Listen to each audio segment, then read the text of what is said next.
And tonight I have the pleasure of introducing you to my daughter, Olivia. Thank you for giving us a chance to tell you our story. Hi, my name is Olivia, and I'm 8 years old. I love to play soccer and lacrosse. I love to cook too. Last January, a lot of things changed in my life when I was diagnosed with Burkitt's lymphoma. I missed out on a lot of things I really love doing. I had treatment with a special medicine called chemotherapy. I had to spend a lot of time in the hospital and my hair fell out.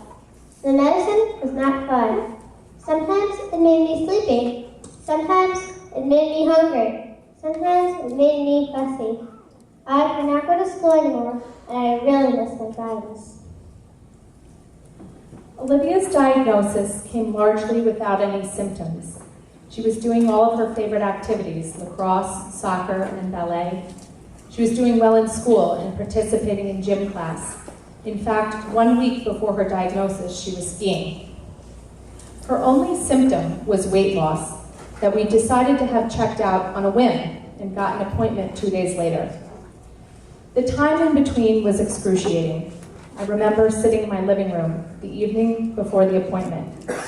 I did a terrible thing and looked at the internet. I knew what sudden weight loss in children could mean. Trying not to get ahead of myself, but thinking, my God, this could be it.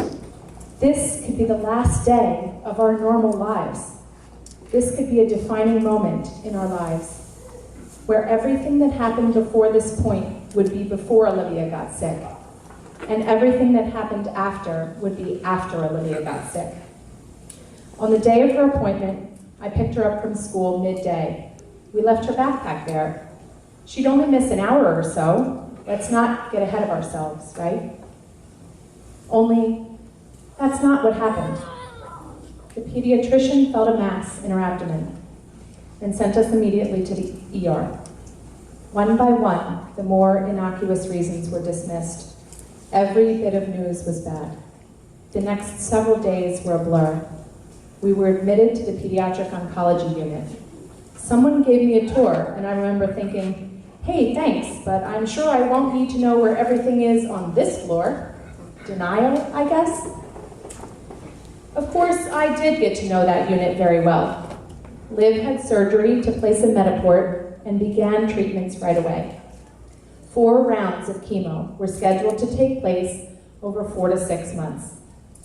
After several tests, the doctors determined that the cancer was also in her brain and spinal fluid. We were heartbroken. We longed for her initial diagnosis, which sounded devastating at the time, but it's incredible how fast your perspective can change. The spread of cancer increased the intensity and duration of her treatment to 8 months. But thankfully, the outlook, an 85% chance of survival. Chance of survival. That's not an easy concept when you're thinking about your child. I was praying she was part of that 85%. I was terrified of the 15%. How could I even let my mind go there? I'm not a good record keeper, especially during such an emotional time. So I don't know exactly how many nights Olivia spent in the hospital from January to June, how many times she had chemo injected into her spinal cord, how many MRIs, blood transfusions, different chemo drugs, and supplementary meds she was on, how many terrifying possible side effects we were told about, how many times I cried, how often my husband and I were struck by fear and anxiety, how many tough conversations we had with Olivia, with our other children, with each other. I'm really happy to say that I'm all better now. I went back to school in September. I am very thankful that the doctors had a special medicine to make me better. I am back doing the things I enjoy, like soccer, lacrosse, taking trips with my family, and hanging out with my friends. My family and I also had the opportunity to become involved with Leukemia and Lymphoma Society. I love sharing my story people too. I led the night team, Lights for Live, was the #1 friends and family fundraising team on Long Island. We were so excited to continue helping LLS with Man and Woman of the Year campaign. Fighting lymphoma was really hard, but I pushed through all the difficult times and I stayed positive. I'm sure that you'll have difficult times during your fundraising campaign when you might get frustrated, but just remember to stay positive. You're doing great work that will help lots of people with cancer. And remember, I'll always be here to help you every step of the way. Let's work together to find a cure for all blood cancers.